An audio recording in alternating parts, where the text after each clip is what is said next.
বড় শিল।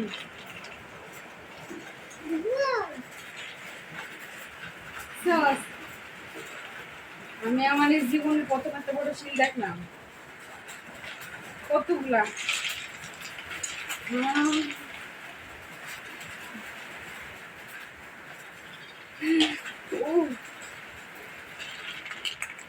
দেখছো মা?